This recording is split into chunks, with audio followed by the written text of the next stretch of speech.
Bonjour à tous, donc aujourd'hui on se retrouve pour ma toute première vidéo que je réalise dans le cadre du cours d'enjeux de la société digitale que j'ai suivi à l'université Paris-Dauphine. Alors ce qui est très intéressant avec ce cours, c'est qu'on a beaucoup abordé la question du traitement de nos données. Comment sont traitées nos données sur Internet, quelles données sont récoltées, l'impact de la réglementation, etc. Et en fait, ce qui s'est passé, c'est qu'en même temps que suivais ce cours, j'ai eu une nouvelle opportunité professionnelle qui m'a permis de passer en quelque sorte de l'autre côté du miroir. En fait, ce qui s'est passé, c'est que j'ai été recrutée par une agence de marketing digital qui réalise des campagnes web.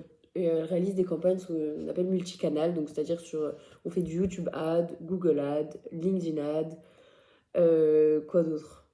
Bon, TikTok, enfin tous les réseaux sociaux et toutes les pubs sur Internet, on fait tout. Pour vous donner un exemple plus parlant, quand vous regardez une vidéo sur YouTube, donc que ce soit un tuto cuisine vous écoutez de la musique, etc., parfois vous pouvez être coupé dans votre vidéo par une publicité qui va vous présenter par exemple un nouveau shampoing pour hommes qui enlève les pellicules. Je prends un exemple au hasard. Et bien en fait, cette publicité, c'est moi. C'est moi qui l'ai configurée. Et si vous voyez cette publicité, ça veut dire que vous faites partie de ma cible. Je vous ai ciblé comme client potentiel pour cette marque de shampoing et que vous êtes dans la zone géographique qui est visée par l'entreprise qui vend et qui commercialise ces shampoings. Donc le but de cette campagne de marketing, c'est de faire ce qu'on appelle générer du lead, c'est-à-dire faire grandir l'intérêt pour le produit et in fine, générer des ventes. Et en fait, pour ce faire, pour maximiser l'utilité des campagnes, il y a tout un travail de ciblage de l'audience et d'optimisation de la publicité. Donc c'est une optimisation qui se fait dans le temps.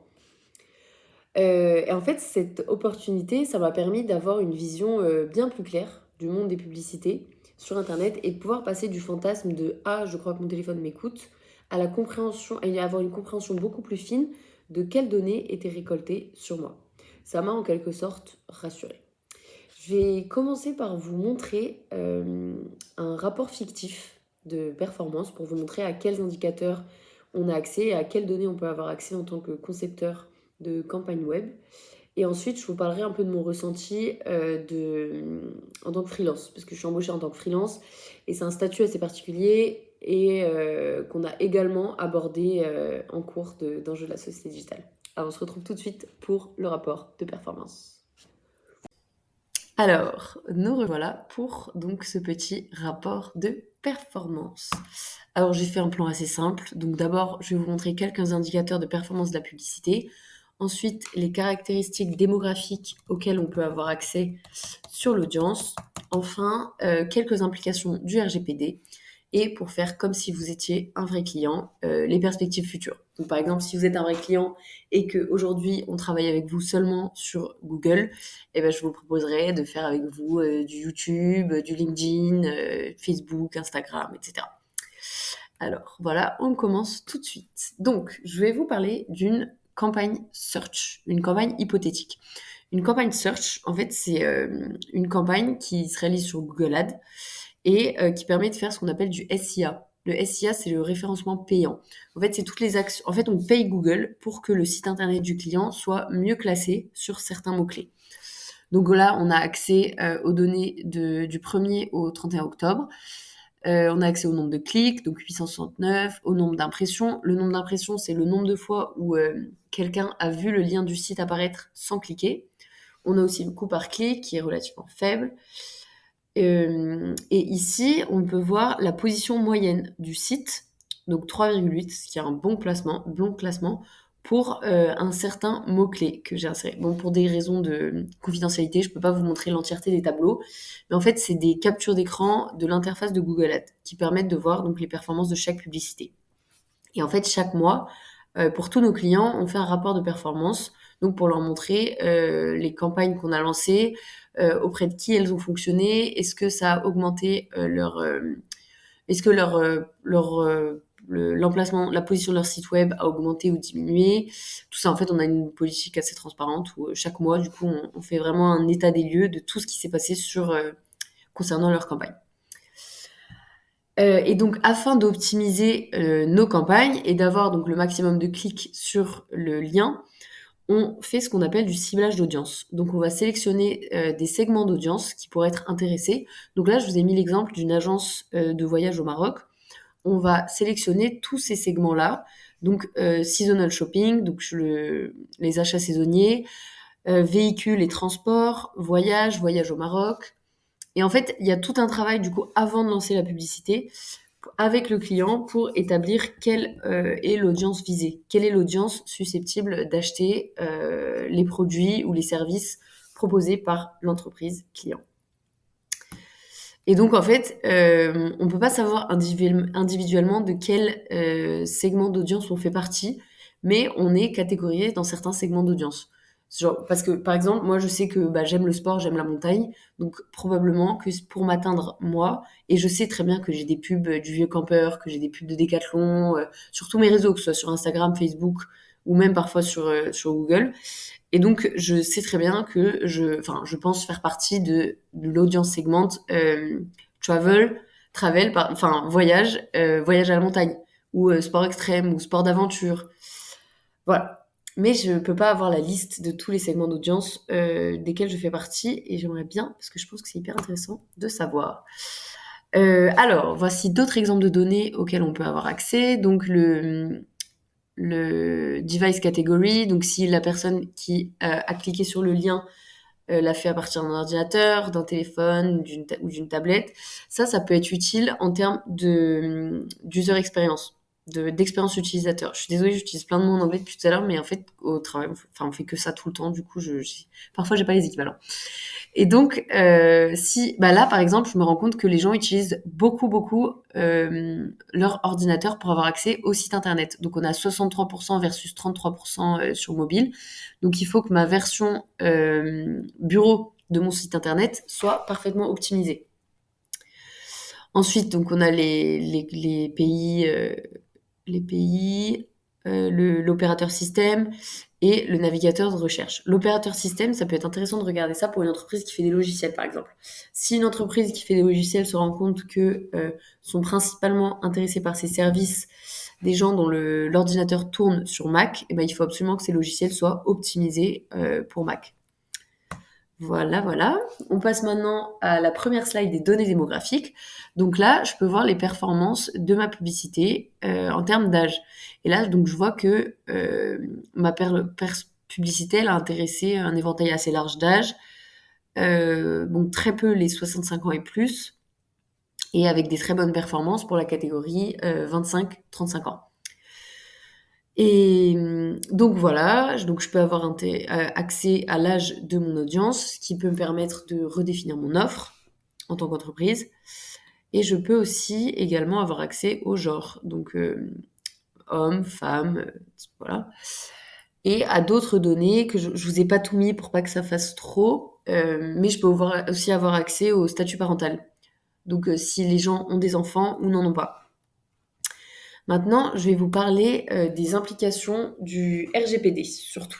Bon, je sais que j'ai écrit RGPD et Digital Service Act, mais le Digital Service Act, ça concerne plus la responsabilité des entreprises. Là, je vais vous parler vraiment de ce qui est donné. En fait, depuis le RGPD, je pense que vous avez remarqué tout à l'heure, on a cette barre bleue avec écrit Unknown, inconnu. En fait, il y a certaines données maintenant qui ne peuvent plus être utilisées, comme le household income, donc les revenus des ménages. Maintenant, en tant que concepteur de publicité, on n'a plus le droit d'utiliser ces données-là et on n'y a pas accès. Alors qu'avant la mise en application du RGPD, on y avait accès. Ensuite, une autre des grosses implications du RGPD, c'est d'avoir généralisé et rendu obligatoire la présence d'une bannière de cookies sur tous les sites internet. Et du coup, grâce à cette bannière de cookies, lorsque vous refusez vous la refusez, en fait, vous faites partie des catégories qui sont ici, unknown. On ne peut pas connaître votre genre, ni votre âge, par exemple. En fait, on peut récolter presque aucune donnée sur vous si vous refusez les cookies. Et en fait, ça, c'est vraiment grâce à l'application du RGPD qu'on a une réglementation qui est globale au niveau de l'Union européenne et qui permet d'avoir un relatif contrôle sur les données qui sont récoltées par les publicitaires. Je vous remercie pour votre attention et on se retrouve face caméra pour vous parler un peu de mon ressenti en tant que freelance. Et donc, maintenant qu'on a vu un exemple de données auxquelles on pouvait avoir accès en tant que concepteur de publicité sur Internet, je vais vous parler un petit peu plus précisément de mon statut de mon contrat de travail en fait. Donc, j'ai un contrat de freelance, je suis à 10 heures par semaine. Et en fait, je compte mes heures et à chaque fin du mois, j'envoie le nombre d'heures que j'ai effectuées et j'ai un tarif horaire et je suis payée. Et en fait, il y a toute cette notion, bah, en tant que freelance, j'ai très peu de cotisations à payer. En plus, je bénéficie de l'ACRE comme j'ai moins de 24 ans, donc j'ai seulement 11% de cotisation. Mais j'ai pas cette sécurité, j'ai pas de sécurité de l'emploi, c'est-à-dire que le jour où l'agence n'a plus besoin de mes services, bah, ça peut s'arrêter du jour au lendemain. Je cotise pas pour ma retraite, je cotise pas pour le chômage non plus. Et en fait, il y a aussi cette notion de responsabilité, c'est-à-dire que moi, si je fais une erreur, alors que je travaille pour l'agence web en question, c'est moi qui suis responsable parce que je suis freelance et que je m'embauche entre guillemets moi-même. Et c'est pas l'agence. Après, il y a aussi la question de l'achat des moyens de travail. Bah, c'est moi qui paye mon électricité, c'est moi qui paye, enfin, c'est mon ordinateur, donc tous les moyens de production, enfin, les moyens de production entre guillemets, c'est moi qui me les procure. Et finalement, c'est un statut qui est assez spécial et que moi, j'aimerais pas occuper toute ma vie. Là, ça m'arrange parce que pour cumuler, enfin, en fait, c'est hyper pratique. C'est-à-dire par rapport à mes études, moi, j'ai besoin d'un travail qui soit très flexible. Et là, le fait d'être en 100% digital, enfin numérique, 100% numérique, et d'avoir un contrat avec le nombre d'heures finalement par semaine que je veux, c'est assez adaptable. C'est-à-dire s'il y a des semaines où je peux faire que 7 heures, je fais que 7 heures. Si j'ai besoin d'argent et que j'ai besoin de faire 25 heures, je peux faire 25 heures semaine. Entre guillemets, enfin, il y a du travail, quoi. Je peux, ça, c'est quand même un gros avantage. Et voilà, pour conclure, bah, cette expérience, ça m'a permis en fait de concrétiser un peu tout ce qu'on avait pu voir lors de ce cours d'enjeux de la société digitale et d'avoir un peu un aperçu bah, de toutes ces tensions de cette nouvelle société numérique qui offre d'un côté des opportunités nouvelles, une flexibilité qui est inédite, mais de l'autre côté qui soulève des questions éthiques et sociales profondes, notamment autour de la gestion des données, de leur commercialisation. Et je terminerai par la phrase de la Boétie qu'on a évoquée également en cours. D'où tire-t-il tous ces yeux qui vous épient si ce n'est de vous? Et en fait, ce petit extrait de phrase, donc qui est un extrait du traité sur la servitude volontaire, je trouve qu'il s'applique hyper bien à la question des données, parce qu'il y a vraiment cette notion que en fait, c'est vous qui consentez à donner vos données. C'est pas très beau comme phrase de fin, mais ça, on va s'en satisfaire. En fait, il y a vraiment, enfin, en fait, il faut vraiment faire super gaffe. Et moi, pour le coup, les bannières de cookies, je comprenais pas trop. Enfin, j'avais pas compris les implications de la bannière des cookies. Et en fait, c'est hyper important de les refuser le maximum possible parce que si vous voulez avoir un minimum de contrôle de vos données, en fait, toutes les données qui sont sur Internet, c'est vous qui les y avez mises, c'est vous ou vos proches. Et c'est très important de s'en rendre compte et de réagir et de savoir aussi qu'est-ce qu'on veut montrer et qu'est-ce qu'on veut garder pour soi. Voilà, merci beaucoup et on se retrouve bientôt pour peut-être une nouvelle vidéo. Et je souhaitais aussi remercier Alexandre Bigot-Verdier qui nous a donc qui était mon professeur de ce cours d'enjeux de la société digitale. Et je vais vous mettre le lien vers les slides du cours dans la description de la vidéo. Voilà, merci, à très bientôt.